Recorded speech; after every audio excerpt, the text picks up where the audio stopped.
One of my favorite bands of all time has always been Whitesnake, ever since I first got into music. I don't recall what first drew me to them, my best guess would be just the quality of the songs. Here I Go Again, Fool for Your Loving, Still of the Night, these are all quintessential listening to any fan of classic hard rock. But as I dug a little deeper, I discovered a band with a long history spanning several decades and a multitude of different lineups, each with their own distinct style. And beyond that, what has continued to fascinate me about Whitesnake is their complicated legacy. To many, Whitesnake will always represent the 80s hair metal scene, best exemplified by the iconic image of Tawny Katane draped across the hood of a Jaguar. Yet, Whitesnake's history goes way beyond that, all the way to Deep Purple and the foundations of heavy metal. Throughout all the different lineups and fluctuating levels of success, only one thing remained constant within Whitesnake, and that was the bluesy timbre of David Coverdale. Even in his 70s, he continued to wave the flag for Whitesnake, reminding everyone that they were way more than just another washed-up 80s glam band. And that's why I'm here today, to shine a light on the history of Whitesnake, one of the best bands to come out of the English rock scene, and in many ways a highly underrated and misunderstood group that has a lot more to offer than just a vat of hairspray. So, let us explore the complicated and bluesy history of David Coverdale and Whitesnake. What's Whitesnake? That's the music mommies and daddies listen to.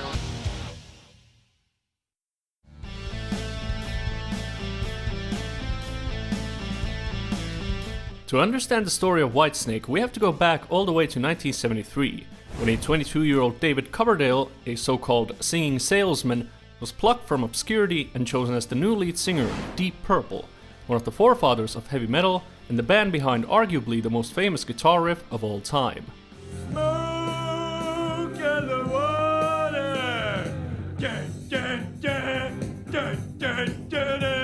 The following year, the band released the album Burn, which became their 5th consecutive top 5 album in their native UK.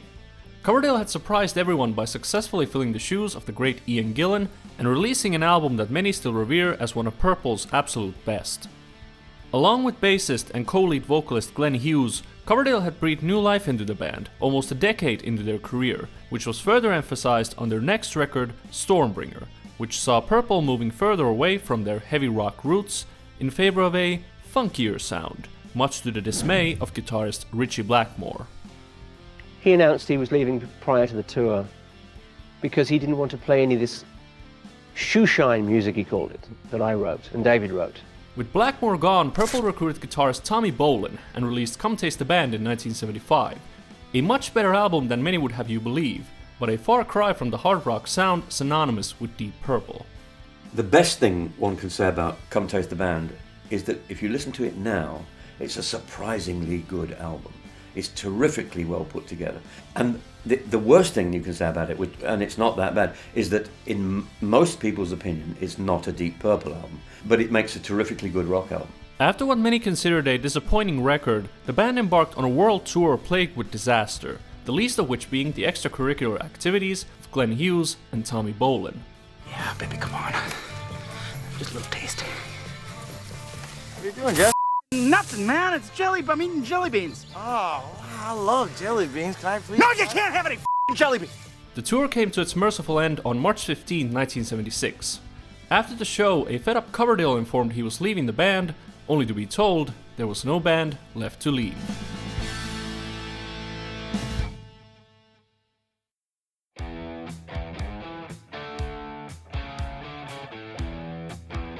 After fronting one of the biggest bands in the world, Coverdale suddenly found himself back at square one.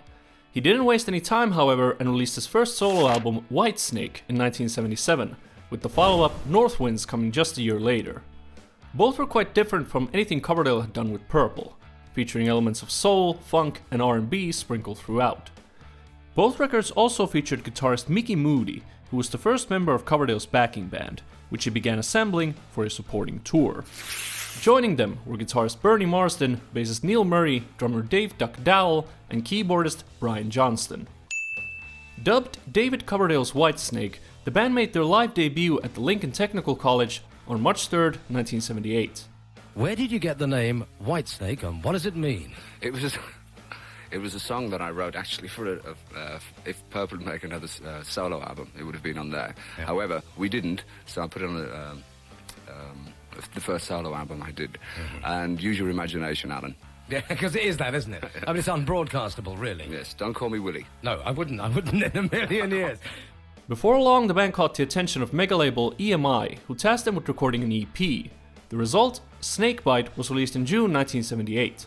The record is notable for featuring Ain't No Love in the Heart of the City, a Bobby Bland cover that would go on to become a mainstay in the band's concert setlist. With Britain being at the height of punk, Whitesnake immediately differentiated themselves with their own brand of what Rolling Stone called bluesy, sexed-up pub rock. I just get the feeling that it is more bluesy. Yeah, well, which I love. Yeah, well, that's good because that's the whole impetus of the band. You know, to be a progressive rhythm and blues band. The music we write is emotional content, physical and emotional, and what better word than blues to do it. With Snakebite being a moderate success, Whitesnake were quickly signed to EMI and began working on their debut album. During the recording process, keyboardist Pete Sully, who had replaced Brian Johnston, was duly replaced by John Lord, Coverdale's former bandmate in Deep Purple, who agreed to join after much coaxing. Form this band. And we need a keyboard player. No, I'm sorry. I've given it up, David. I'm just gonna write. And phone call after phone call after phone call. You know, please come out and play, you know. Whitesnake's debut album Trouble was released in October 1978 and was a moderate success, reaching the top 50 in the UK. After some touring, the band quickly started work on a follow-up, 1979's Love Hunter, which proved to be quite the controversial album due to its rather risque album art. This further inflamed the British music press, who had already criticized the band for their supposed sexist lyrics. If you want to over-intellectualise it, then, you know, there is an argument that they were being sexist, both in the way they presented their records and what they contained, you know, on those records. But to the people that went out and bought those records, who were people like me at the time, didn't give a toss. Despite this, Love Hunter proved to be another moderate success, this time cracking the UK top 30.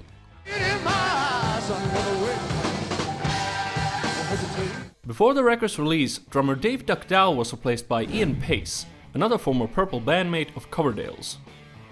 With 3/5 of Deep Purple reunited, Whitesnake released their third album Ready and Willing in 1980, which proved to be a major success, reaching number 6 in the UK and featuring the band's first hit single, Fool for Your Loving, which, evidently, had originally been written for blues legend B.B. King. With both a hit album and a hit single, Whitesnake embarked on a successful tour, during which they recorded the live album Live in the Heart of the City, which would go on to become an even bigger success than Ready and Willing, reaching number 5 on the UK charts. This was followed up by Come and Get It in 1981, Whitesnake's biggest album yet, which reached number 2 in the UK and spawned another hit single, Don't Break My Heart Again.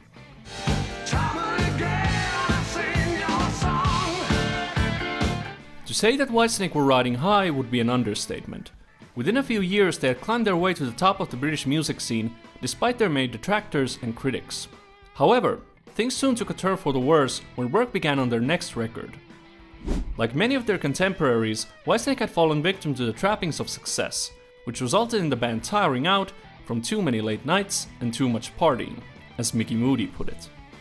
I'm on drugs!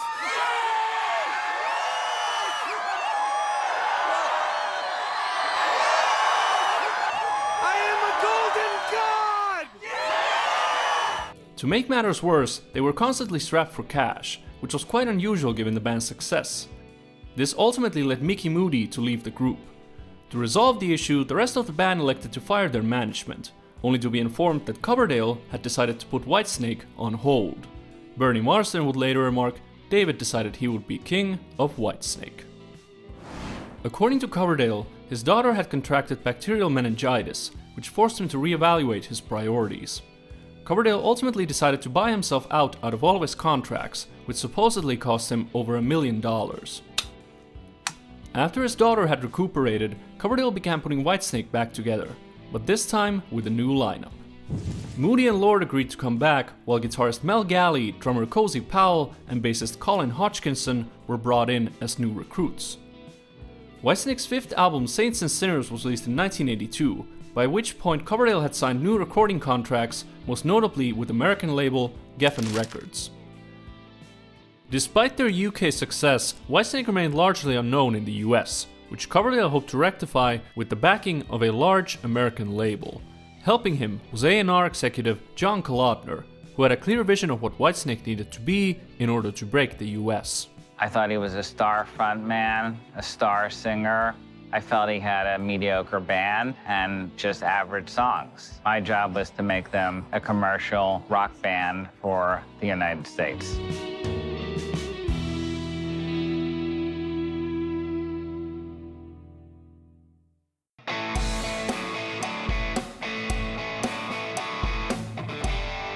With a new lineup in tow, Whitesnake began working on their 6th album in 1983. They also headlined the legendary Monsters of Rock festival at Castle Donington, where they premiered the new single, Guilty of Love.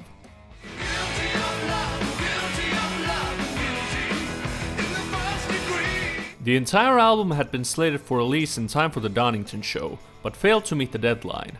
To make matters worse, Mickey Moody decided to leave the band again towards the end of year, citing his increased dissatisfaction working with Coverdale, whose attitude he felt had changed significantly since the introduction of John Kalodner. This wasn't an unfair assessment, as Kalodner felt Whitesnake needed a guitar player that could match Coverdale's star power as a frontman. Thus, they looked to former Thin Lizzy guitarist John Sykes, who agreed to join after some coaxing. At the same time, bassist Neil Murray was brought back into the fold, with Coverdale simply remarking, "I'd missed his playing." After a prolonged production period, Whitesnake's 6th album, Slide It In, was finally released in January 1984 and reached number 9 in the UK. A supporting tour began shortly after, but Whitesnake's hardships were far from over. During the tour, Mel Galley broke his arm and was forced to leave the band, while John Lord decided to quit in order to rejoin a reformed Deep Purple. With the band now left as a 4-piece, they soldiered on. During this time, a complete remix of Slide It In was also released in the US, featuring new contributions from both Sykes and Murray. In an effort to further the band's reach in America, they shot 2 music videos for Love Ain't No Stranger and Slow and Easy, which proved to be moderate hits on MTV.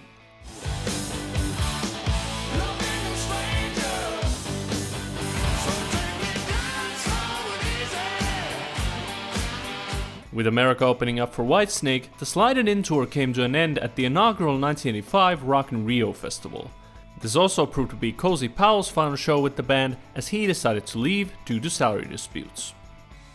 Coverdale and Sykes then retreated to France to start writing the band's next album, which would see the group moving towards a direction that Coverdale described as leaner, meaner, and more electrifying.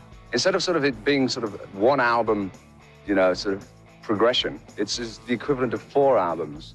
It's the most exciting stuff. It really is. This time we're going to go all the way for it. This is the most important album we've ever been involved in. It's going to be the make or break album.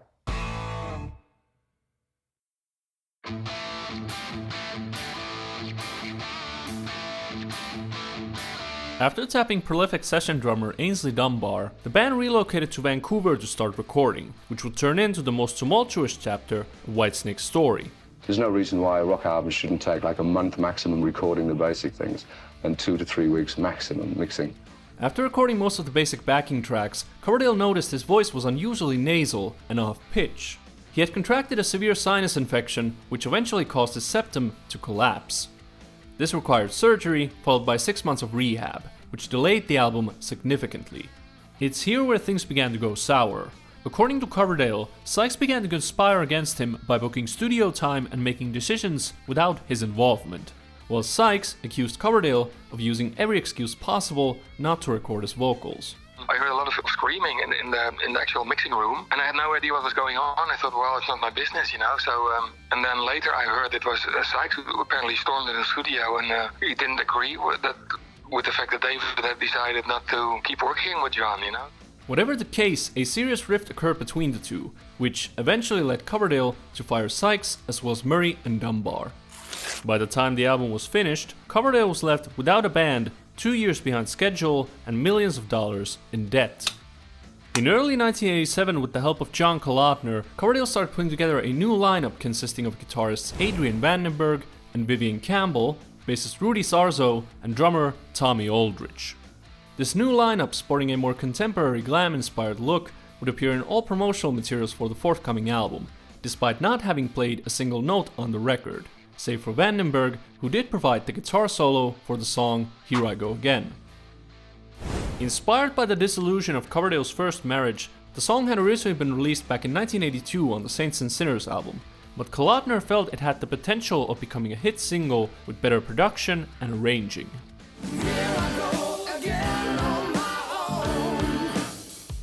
To better its chances, a music video was also produced, featuring actress and model Tawny Kitaen, who also happened to be Coverdale's girlfriend at the time.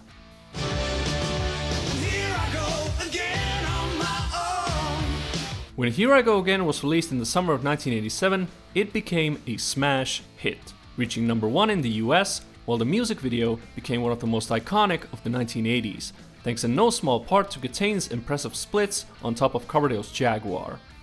It's that Whitesnake video with the girl crawls on. Yeah, just like that. What's her name?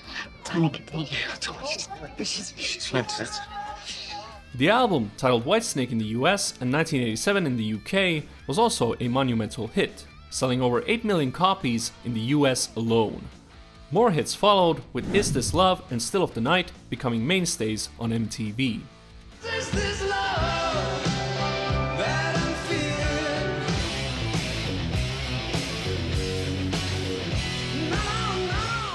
With such a radical change in direction, there was the inevitable backlash. One of the more biting criticisms over here has been that you've sold out to America, you've got yourself virtually an American backing band, and that it's all points west, you know. No, it's ridiculous because, number one, it's very blinkered and narrow-minded. It's so provincial. With their new look and more polished sound came accusations of selling out, which Coverdale strongly denied. Additionally, Whitesnake had begun to draw unfavorable comparisons to another legendary group, Led Zeppelin, most egregiously with tracks like Still of the Night. We were sort of under instructions to be the Led Zeppelin for the 1980s because there was this huge gap in the market. It's a very fair comment. The riff is very like Black Dog. Whatever your opinion might be, there was no question that Whitesnake were bigger than ever. But how do you follow up the most successful album of your career?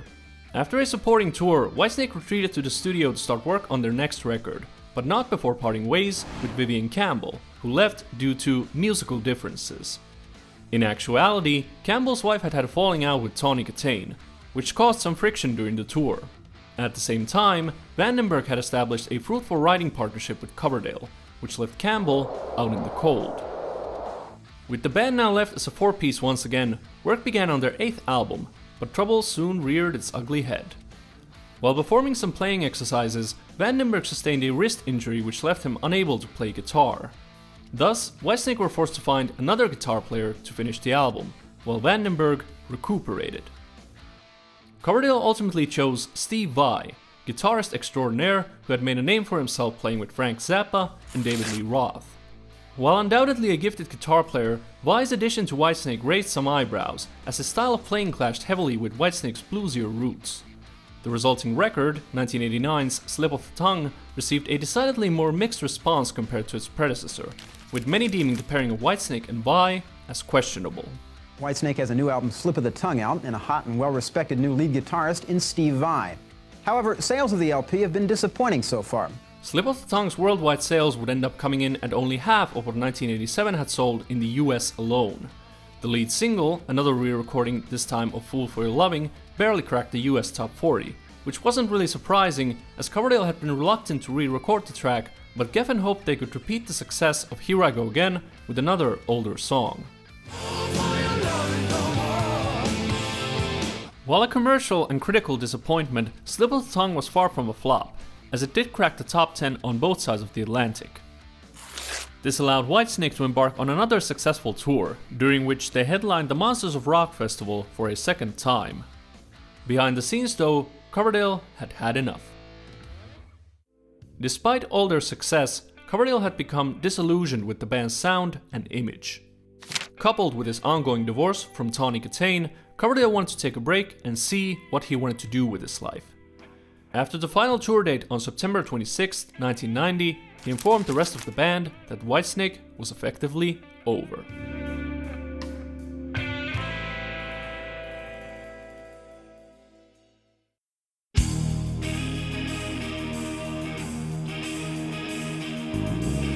After disbanding Whitesnake, Coverdale laid low for a few years, before resurfacing in 1993 when he teamed up with Jimmy Page of all people and released the appropriately titled Coverdale Page album. Despite exacerbating the negative comparisons to Led Zeppelin from critics and even Page's Zeppelin bandmate Robert Plant, the album was a success, reaching the top 5 in both the US and the UK. The collaboration proved to be short-lived, however, as after only a few shows in Japan, the duo went their separate ways. It was then that Coverdale received an offer to revive Whitesnake to coincide with the release of the band's greatest hits album. Joining him were Adrian Vandenberg and Rudy Sarzo, as well as guitarist Warren DeMartini, drummer Denny Carmassi, and keyboardist Paul Merkowitz. After a world tour in 1994, Coverdale once again disbanded the group and started work on what was to be a new solo album. Vandenberg and Carmassi joined the fray, as did keyboardist Brett Tuggle and bassist Guy Pratt.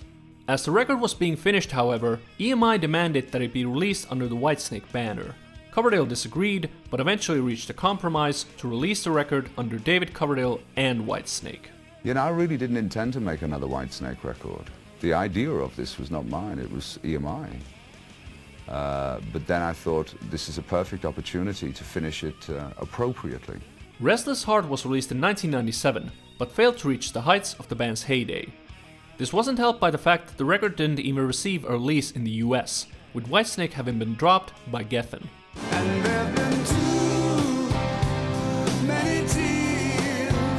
With the band out of fashion in the late 90s, Coverdale once again decided that enough was enough and embarked on what was to be a farewell tour. Joining him were Carmassi and Vandenberg, bassist Tony Franklin, guitarist Steve Ferris, and keyboardist Derek Hilland. The last hurrah tour came to an end in December 1997, with Coverdale determined to move on from Whitesnake.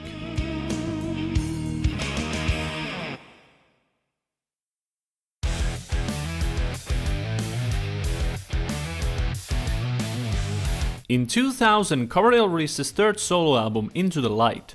Despite receiving some moderately good reviews, the album failed to set the world on fire commercially, which ultimately put the kibosh on any sort of supporting tour.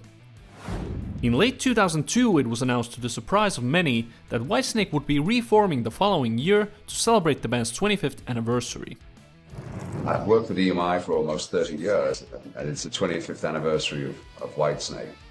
And they asked if I was going to do anything, so I worked on making an anthology of 25 years association, and then everybody started to say, you're going to tour, because I'd been retired for 13 years in America and 7 years in Europe, you know. So it was very interesting that once I said I was going to work, a lot of people were very enthusiastic about it. And so it's gone from what was going to be a small scenario to actually coming back and making music. Joining Coverdale were former drummer Tommy Aldrich, bassist Marco Mendoza, keyboardist Timothy Drury, and guitarists Reb Beach and Doug Aldrich.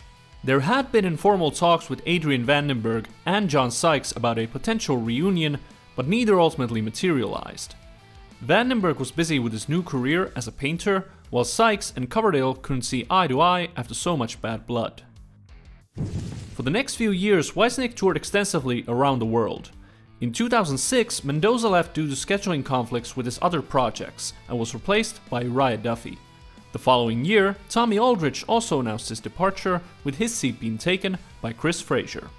While there were initially no plans for a new album, Coverdale eventually relented, and Whitesnake released their 10th record, Good to Be Bad, in 2008. While not the mega blockbuster of their peak years, the album still did respectable numbers, cracking the top 10 in the UK and receiving the Classic Rock Award for Album of the Year.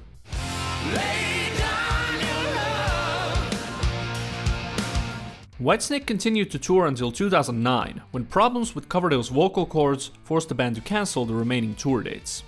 The following year, the group began working on another album, but not before parting ways with Duffy and Frazier, who were replaced by Michael Devon and Brian Tichy, respectively. Whitesnake's 11th album Forevermore saw the light of day in 2011, which meant more tours around the world.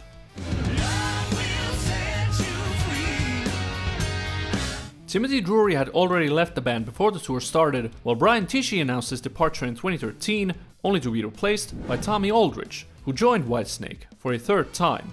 The following year, Doug Aldrich also decided to part ways with the band, citing a need for a more flexible schedule. He was replaced by Joel Hoekstra. In 2015, Whitesnake released the Purple album, a collection of re-recorded songs from Coverdale's time with Deep Purple. The idea for the record had sprung from talks Coverdale had had with John Lord about a potential Mark III reunion. Back in 2012, I received a message from John Lord, the most incredible keyboard player ever and most wonderful man, asking me if I would do something Purple related with him once he kicked Cancer's ass, which sadly didn't happen, as we all know. But that opened up all kinds of ideas in my mind that instead of going in and doing another Whitesnake album, which was the original plan, was to revisit the songs that I wrote over 40 years ago with Ritchie Blackmore and Glenn Hughes and John, and pay tribute, homage to how I literally got my start in the music business. And that was it, and I'm eternally grateful to all those guys for being amazing to me in the University of Deep Purple. Hopefully I graduated and did them proud. For the accompanying tour, the band were joined by keyboardist Michele Lupi.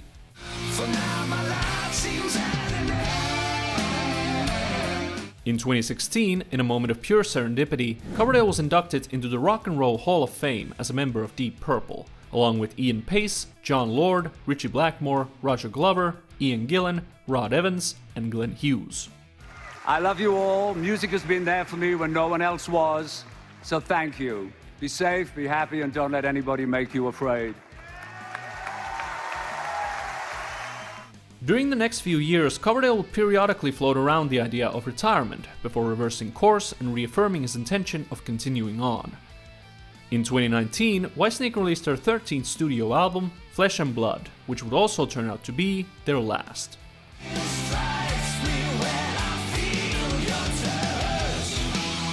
The pandemic of 2020 put a stop to all the band's touring plans, with Coverdale shifting his focus to remixing and remastering Whitesnake's back catalog. In 2021, Michael Devin announced his departure and was replaced by Tanya O'Callaghan. That same year, Dino Jelusic joined as a second keyboard player and background vocalist to accompany the band on their 2022 farewell tour. As stated previously, Coverdale had long floated around the idea of retiring, citing his age and the stress of travel. Thus, Whitesnake's farewell tour commenced in May 2022 in Europe, but was cut short the following July after Coverdale was diagnosed with an infection of the sinus and trachea. As a result, all the remaining tour dates had to be cancelled. In the months following, Coverdale expressed his desire to finish the tour, but emphasized that his health would be the deciding factor. For the next few years, Coverdale continued to oversee various re-releases of past Whitesnake albums until November 2025, when he finally announced his retirement. Ladies and gentlemen, boys and girls, brothers and sisters of the Snake, a special announcement for you. After 50 years plus of incredible journey with you, with Deep Purple, with Whitesnake, Jimmy Page, the last few years has been very evident to me that it's time really for me to hang up my rock and roll platform shoes and my skin-tight jeans. And as you can see, we've taken care of the lion's wig. But it's time for me to call it a day. I love you dearly. I thank everyone who's assisted and supported me on this incredible journey, all the musicians, the crew, the fans, the family. It's amazing, but it really is time for me to just enjoy my retirement. And I hope you can appreciate that. Once again, I love you with all my heart. Fare thee well.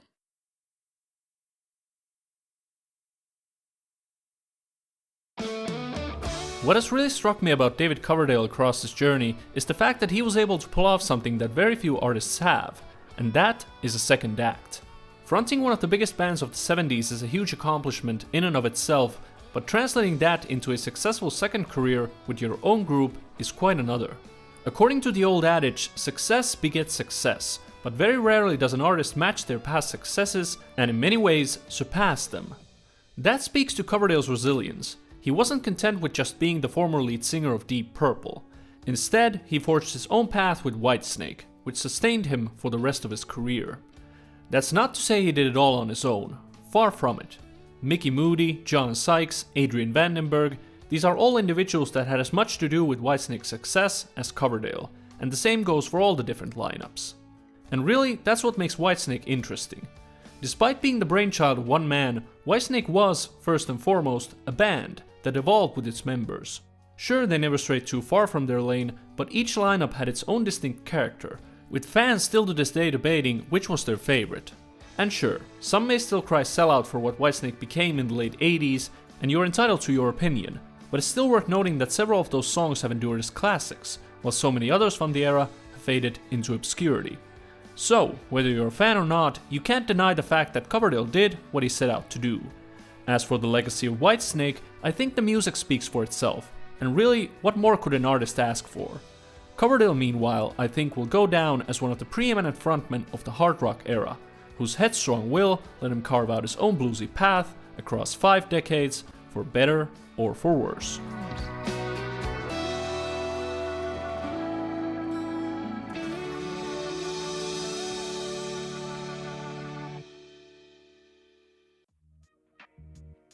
Thank you for watching. Hope you enjoyed the video. If you did, please consider subscribing and sharing, that would really help a lot. Just to play us out, I thought I'd give you my personal top 10 Whitesnake songs. These are just my personal picks, not necessarily the ones I think are the best. Okay, here we go.